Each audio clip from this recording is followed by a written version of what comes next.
Joyce Guzman Ugin was born and raised on Guam and is the daughter of Maria Munoz Guzman and Juan Tovis Guzman, who reside in Santa Rita. Ugin has lived off-island for close to 30 years but came home from July to November 2010 to help her mother through surgery and to take care of her grandfather, Manuel Cepeda Munoz's estate, who died in 1969. While handling her grandfather's probate case, Ugin needed the death certificate of her grandmother, Maria Tyron Munoz, to complete the process. The problem was, no one knew when she passed away during World War II or where she was buried. Initially, Ugin says she went to the Office of Vital Records and told them what little she knew of her grandmother. I had no idea when she died, so the first thing I did was went to Vital Records. They couldn't find anything under my grandmother. I didn't have the exact date of death, and all I said was she died during the war. That's all I had to go by. However, Ugin came across numerous dead ends, not only with Vital Records, but also with the Chancery Office in Hagåtña, as well as a trip to Manangan. She did find out her grandparents were married in Mauricio in January 1926, and that her grandmother was listed as a servant in a 1930 census record. Ugin also made a trip to the St. Francis Church in Hagåtña, where the gift clerk suggested she visit the Pigo Cemetery. Ugin told her mom what she found out, which sparked her mother's memories of Pigo Cemetery. This information was eventually passed on to the secretary of the grounds, a lady named Karen.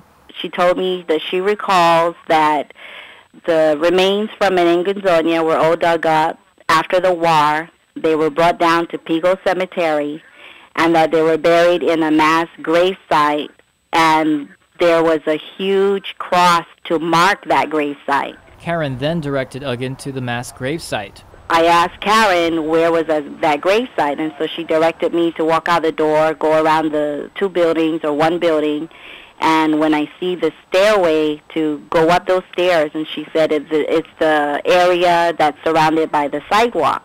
Ugin says she was shocked to see the mass gravesite was just a patch of grass, and after looking around in disbelief, she confronted Karen. So I went back into the office and I said, "Are you referring to that grass area right out here when you walk up those stairs? It's just that little patch of grass." And she said, "Yes." And I go, "Well, where's the cross?" I said, my mom recalls that there was a cross. And she said, "Oh, they had to remove the cross to use that area for mass." Ugin says she felt hurt because there was no recognition to show that these people died at Manangan and that their remains were transferred to the Pigo Cemetery.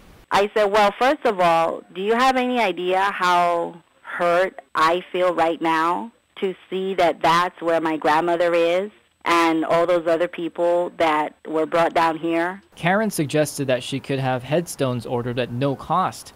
It wasn't long after her talk with Karen that Ugin confirmed the date of her grandmother's death. Turns out her mom's sister knew the date all along, August 18th, 1944. She went back to Vital Records to get the death record and also stumbled upon her grandmother's sister's death certificate as well. Meanwhile, Ugin says 2 headstones were ordered, one to acknowledge the site is where the remains of the Manangan victims are, and the other for her grandmother.